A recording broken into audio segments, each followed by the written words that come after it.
मंत्री महोदय उत्तर देतील. सन्माननीय सभापती महोदय, विधानसभा विधेयक 15 वर शिंदे साहेब बसा या इकडे बसा या इकडे. अहो तुमच्या सगळ्या प्रश्नाला उत्तर देणार. सगळा मार्ग काढला पाहिजे आपल्याला या सगळ्या प्रश्नावर. असं विधानसभा विधेयक 15 जिल्हा परिषद पंचायत समिती अधिनियम 1961 ची दुसरी सुधारणा या विधेयकावर सभागृहामध्ये सन्माननीय सदस्यांनी चर्चा केलेली आहे. अनेक सदस्यांनी बोलले, त्याच्यावर मी पुढे बोलतो. तो मुळात आपल्या सगळ्यांना माहिती आहे की स्थानिक स्वराज्य संस्था ह्या ग्रामीण लोकशाहीचा पाया आहे.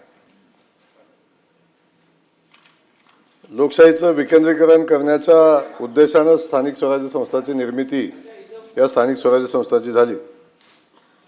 या स्थानिक स्वराज्य संस्थांचे बळकटीकरण करण्यासाठी भारतीय संविधानाच्या अनुच्छेद 243 मध्ये 73व्या घटना दुरुस्ती अन्वये सन 1992 मध्ये सुधारणा केली.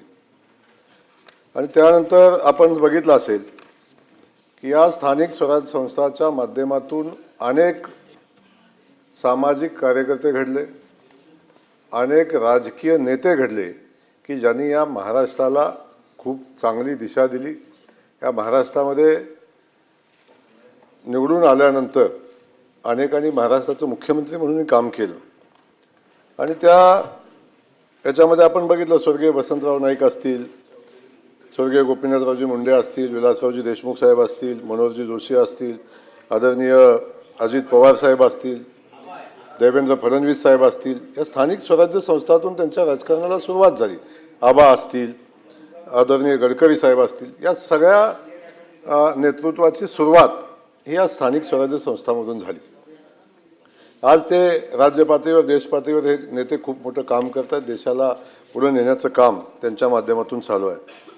आणि हे सगळं होत असताना नागरी स्थानिक स्वराज्य संस्थांमध्ये नामनिर्देशित सदस्य नेमण्याची तरतूद आहे. म्हणजे नगरपालिका असेल, महानगरपालिका असेल आणि आता आपण बघतो नगरपंचायत असेल, यामध्ये नामनिर्देशित सदस्य नेमण्याची एक प्रक्रिया आहे ते या संस्थांमध्ये. आणि त्या संस्थाप्रमाणेच जिल्हा परिषद आणि पंचायत समितीच्या या संस्थांमध्ये स्वीकृत सदस्य नेमता यावा म्हणून हा कायदा या सभागृहामध्ये आणला आहे. आणि हा कायदा आपल्याला माहिती आहे, कायदा करण्याचे अधिकार राज्यघटनेच्या भाग 9 मध्ये अनुच्छेद 243C नुसार ग्रामीण स्थानिक स्वराज्य संस्थांसाठी अधिनियम करणे, त्यामध्ये तरतूद करण्याचे राज्य शासनाला अधिकार आहेत. तसेच राज्यघटनेच्या अनुच्छेद 80 व 171 नुसार अनुक्रमे राज्यसभेत, विधान परिषदेत, कला, साहित्य, सामाजिक क्षेत्रातील अनेक नामवंतांना नामनिर्देशित करता येतं. त्याचप्रमाणे या संस्थांमध्ये जिल्हा परिषद आणि पंचायत समितीमध्ये नामनिर्देशित करण्याचा हा निर्णय घेतलेला आहे. आपण बघतो याच सभागृहामध्ये अनेक सदस्य आहेत की त्यांना नामनिर्देशित करून आपण या सभागृहामध्ये काम करण्याची संधी त्यांना मिळते. आणि खूप चांगलं काम, महाराष्ट्राला दिशा देण्याचं काम या सभागृहातनं त्या क्षेत्रातली नामवंत व्यक्ती करत असतात. आदरणीय सदस्य आहेत ते शिक्षक म्हणून शिक्षक मतदारसंघातनं प्रतिनिधित्व करतात आणि सातत्यानं शिक्षकाला न्याय मिळाला पाहिजे अशा पद्धतीची भूमिका, शाळा चांगल्याच घडल्या पाहिजेत अशी भूमिका ते सातत्यानं मांडत असतात. त्यामुळे विविध क्षेत्रातले सदस्य चांगलं काम करणारी लोक या सभागृहामध्ये, वरच्या सभागृहामध्ये आपल्याला नामनिर्देशित झालेले आपण पाहतो. आणि त्यातून हे सगळं राज्याचं गाडा पुढे जातो आणि त्याच्यामध्ये त्यांचं खूप चांगलं योगदान असतं हे आपण पाहिलं. सध्या आता बघतो राज्यामध्ये 34 जिल्हा परिषदेमध्ये एकूण 2012 सदस्य हे निवडून येतात. आणि त्यामध्ये सदस्य संख्येच्या 10% किंवा 5 पेक्षा कमी नाही, 10% किंवा त्याच्या 5 पेक्षा कमी नाही एवढे नामनिर्देशित सदस्य निवडून देता येतात. म्हणजे राज्यामध्ये साधारण 201 सदस्य हे जिल्हा परिषदेमध्ये स्वीकृत सदस्य म्हणून त्यांची नेमणूक होणार आहे. पंचायत समित्या 351 पंचायत समिती आपल्या राज्यामध्ये आहेत. आणि एकूण सदस्य संख्या साधारण 4024च्या आसपासची संख्या आहे आणि 20% सदस्य 20% किंवा एकपेक्षा कमी नाही सुमारे 804 नामनिर्देशित सदस्य या पंचायत समितीमध्ये आपल्याला त्यांची नेमणूक करता येईल आणि अशा त्या क्षेत्रामध्ये चांगलं काम करणाऱ्या त्या भागातल्या लोकांना याच्यामध्ये आपल्याला नामनिर्देशित करून या संस्थेमध्ये काम करण्याची त्यांना संधी मिळेल म्हणून हा कायदा या ठिकाणी आणला आणि हा कायदा इथं येत असताना आपण अनेक प्रश्न उपस्थित या ठिकाणी केले. शिंदे साहेबांनी प्रश्न उपस्थित केले त्याच्यावर मी बोलतो, परंतु अनेक सदस्यांनी प्रश्न उपस्थित केले की यामध्ये संबंधित सदस्यांचे अधिकार काय असतील, त्या सदस्यांना निधी मिळेल का, त्या सदस्यांना कामकाजात भाग घेता येईल का, त्यांचे अधिकार काय असतील. संबंधित सगळ्या सदस्यांना मतदानाचा अधिकार सोडून जिल्हा परिषद सदस्याला जे अधिकार आहेत ते सगळे अधिकार त्या जिल्हा स्वीकृत सदस्याला पण तेवढे सगळे अधिकार असतील. फक्त मतदान त्याला करता येणार नाही, कुठल्याही प्रक्रियेमध्ये त्याला मतदान करता येणार स्थानिक स्वराज्य संस्थेलाही करता येणार नाही. त्यामुळं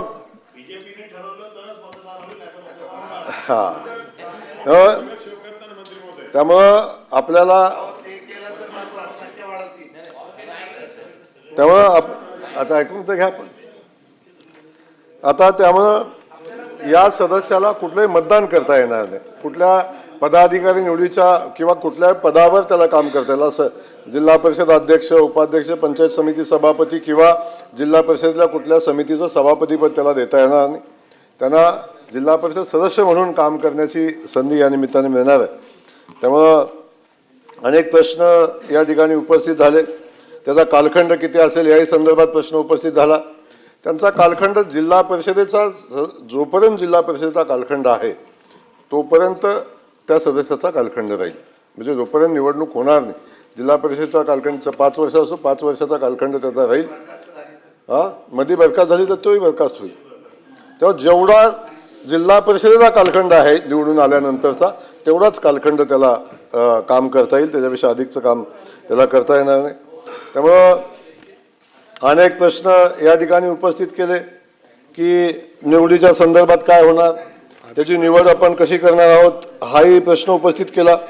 या ठिकाणी मी निवडीच्या संदर्भात सन्माननीय शिंदे साहेबांनी काय प्रश्न उपस्थित केले की त्याची निवड कशी होणार आहे या संदर्भात जिल्हाधिकाऱ्यांच्या अध्यक्षतेखाली सभासदांचे नामनिर्देशन करण्याच्या प्रयोजनासाठी जिल्हाधिकारी बैठक बोलवतील आणि त्या बैठकीचं अध्यक्षस्थान हे जिल्हाधिकाऱ्याकडे असेल आणि जिल्हाधिकाऱ्याच्या लेखी आदेशाद्वारे नियुक्त करतील असा अधिकारी किंवा जिल्हा अधिकारी नसेल तर तो नियुक्त करतील असा अधिकारी बैठकीचं अध्यक्षस्थान भूषवेल आणि त्या जेव्हा जिल्हा परिषद बैठकीचे अध्यक्षस्थान भूषवित असेल तेव्हा जे अधिकारी असतात तेच अधिकारी असतील, परंतु त्याला मतदान करण्याचा अधिकार राहणार नाही. सगळ्यात महत्त्वाचा जो विषय शिंदेसाहेब आपण उपस्थित केला, सभासदांचे नामनिर्देशन करताना जिल्हाधिकारी मान्यताप्राप्त पक्षाचे किंवा नोंदणीकृत पक्षाचे किंवा गटाचे तौलनिक संख्याबळ ज्या पद्धतीनं आता आपण नगरपालिका आणि महानगरपालिकामध्ये आपल्या ज्या ज्या पक्षाचं संख्याबळ असतं त्या संख्याबळाच्या अनुषंगानं स्वीकृत सदस्य आपण नेमतो आणि त्या ठिकाणी आपण आतापर्यंत असं कधी घडलं नाही की एखाद्या पक्षाचे सदस्य एवढे निवडून आले आणि दुसऱ्या पक्षाचा स्वीकृत सदस्य झालाय, असं कधीही घडलं नाही, आताही घडणार नाही. त्यामुळं या सगळ्या पक्षाशी विचार विनिमय करून पक्षाचा गटनेता ज्याला पक्षानं अधिकार दिलेला आहे तो जे नाव सुचवेल त्याला संख्येच्या अनुषंगाने जर बसत असेल तर त्याची नेमणूक करता येईल. मला वाटतं त्याच्यासाठी मतदानाची आवश्यकता भासत नाही. आजपर्यंत आपण बघतो नगरपालिका आणि ह्याच्यामध्ये महापालिकेमध्ये मतदानाची आवश्यकता भासत नाही, कोट्यानंच होत असतं. आता त्याच पद्धतीनं याची नेमणूक होणार आहे. त्यामुळं कोण सदस्य इकडं फुटून गेला काय, कोण तिकडं फुटून गेला काय, पण सदस्य चिन्हावर निवडून आल्यावर तो कुठं फुटून गेला हा विषय राहत नाही, त्यानं कुणाला मतदान केलं हा विषय राहत नाही. तिथं त्या ठिकाणी पक्षाच्या चिन्हावर जेवढे सदस्य निवडून आलेले आहेत त्या हिशोबानं त्याचे होत असते आणि त्याप्रमाणे होत असते. त्यामुळं या ठिकाणी ह्या सगळ्या विषयाची चर्चा होत असताना मला वाटतं बहुतेक सगळ्या प्रश्नावर चर्चा झाली. आता सन्माननीय शशिकांत शिंदे साहेबांनी सातारा जिल्हा परिषदेच्या संदर्भात काय भूमिका मांडल्या आणि सातारा जिल्हा परिषदेसंदर्भात भूमिका मांडत असताना त्या ठिकाणी कशा पद्धतीनं कायद्याचं उल्लंघन झालं याही संदर्भात सन्माननीय शिंदे साहेबांनी भूमिका मांडली आणि जसा कायदा तिथं कायद्याच्या अनुषंगानं काम झालं नाही असं इथंही होईल का अशा पद्धतीची शंका उपस्थित केली। शिंदे साहेब सभागृहाचे ज्येष्ठ सदस्य आहेत आणि त्यांना कामाचा खूप अनुभव आहे, जिल्हा परिषदेचा अनुभव खूप आहे, निवडणूक प्रक्रियेचा अनुभव खूप आहे आणि या सगळ्या अनुभवातनं शिंदे साहेबांचं नेतृत्व घडलेलं आहे आणि त्याला अनेक पैलू आहेत त्यांच्या नेतृत्वाला आणि त्या पैलूच्या अनुषंगानं त्यांनी या सभागृहामध्ये आता सांगितलं की काय काय अडचणी आल्या जिल्हा परिषदेमध्ये।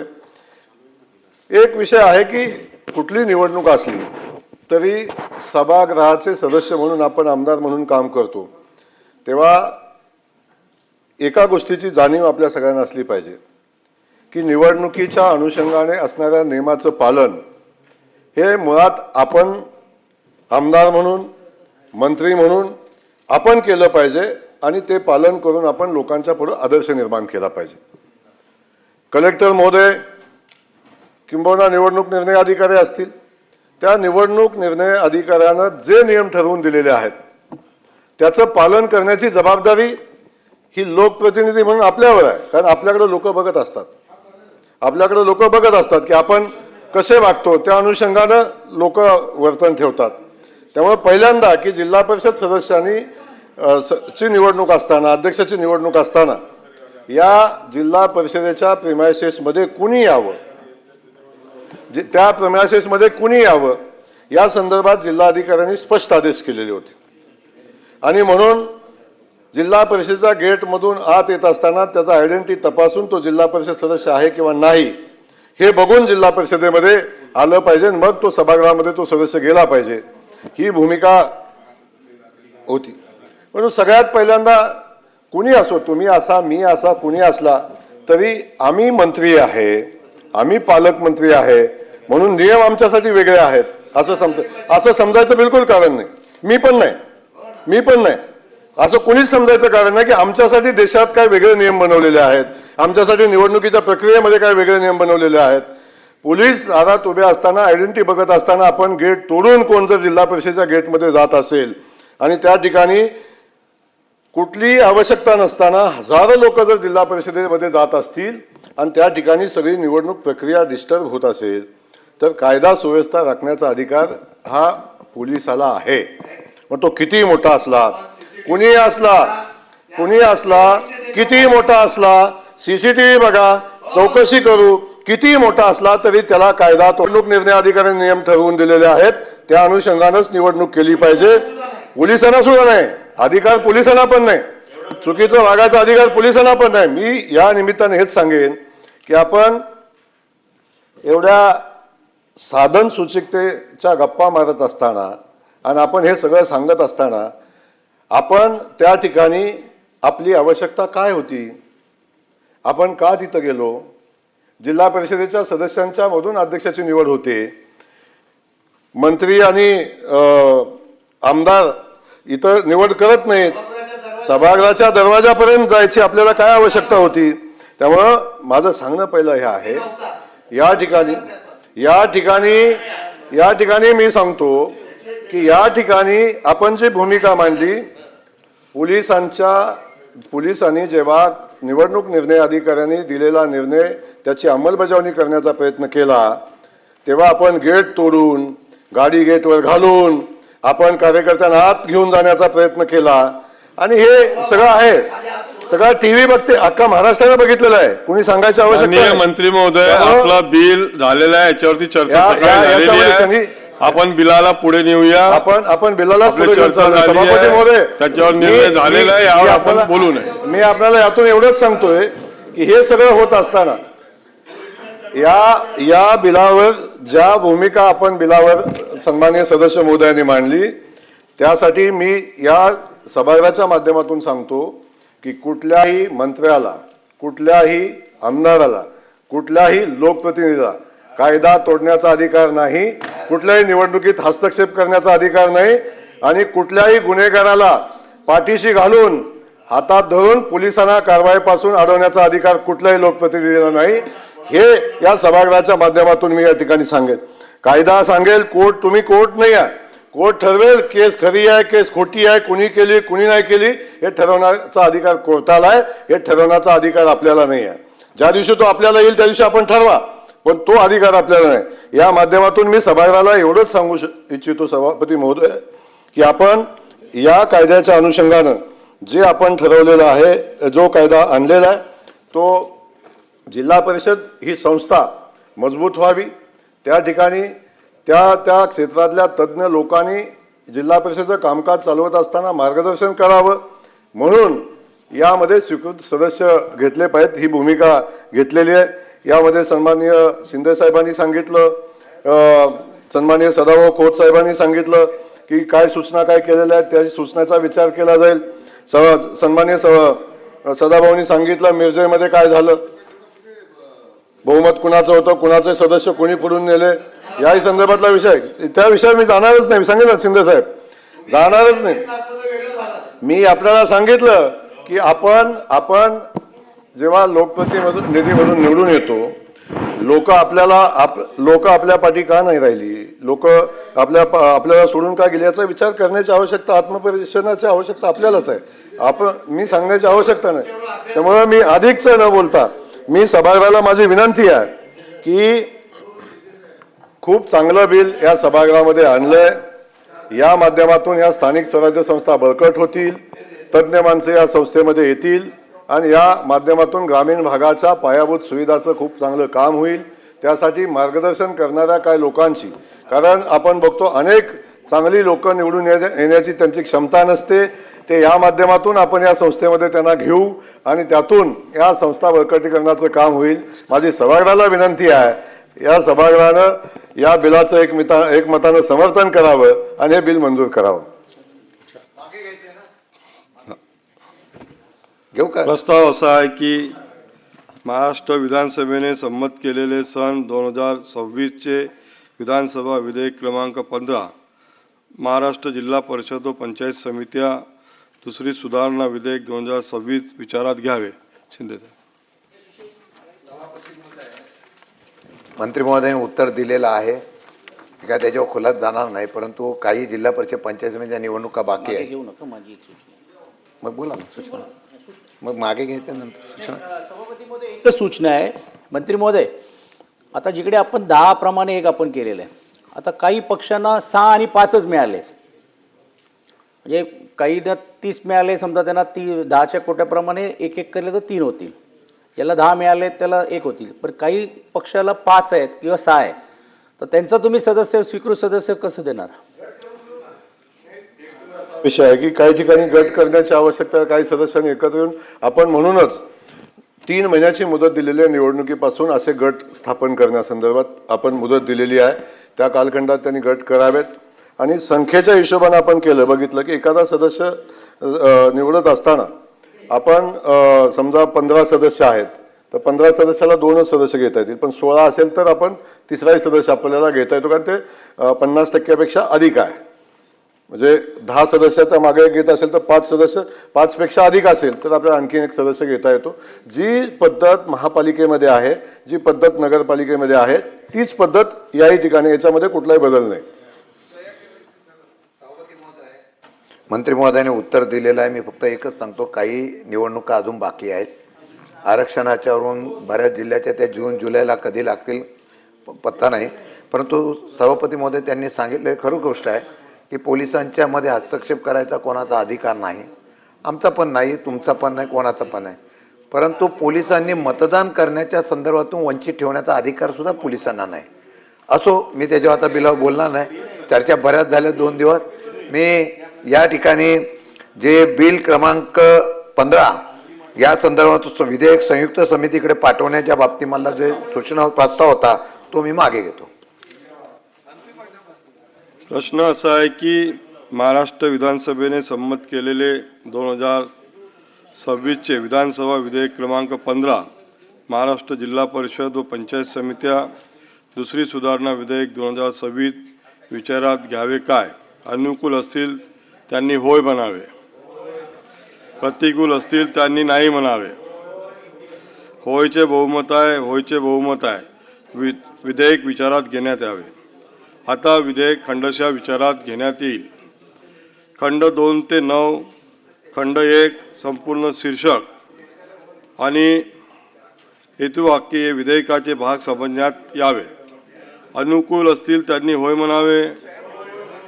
प्रतिकूल असतील त्यांनी नाही म्हणावे. होयचे बहुमत आहे, होयचे बहुमत आहे. खंड 2 ते 9, खंड 1 संपूर्ण शीर्षक आणि हेतुवाक्य विधेयकाचे भाग झाले. यानंतर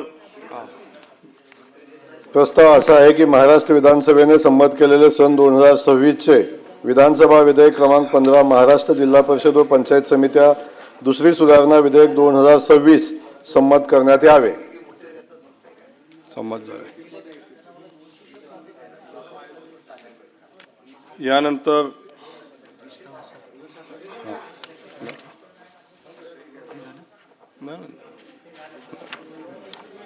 प्रस्ताव असा आहे की नाही झालं नाही सर संमत झाला.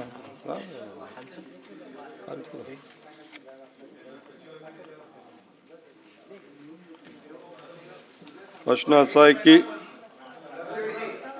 नाही आपण 93 घेऊया. 93 पण 2-3च 93 आहे. 2-3च आहे 93. हा द्या मान्य दिली ना मान्यता दिली ना. प्रश्न असा आहे की ना प्रस्ताव असा आहे की महाराष्ट्र विधानसभेने संमत केलेले सन 2000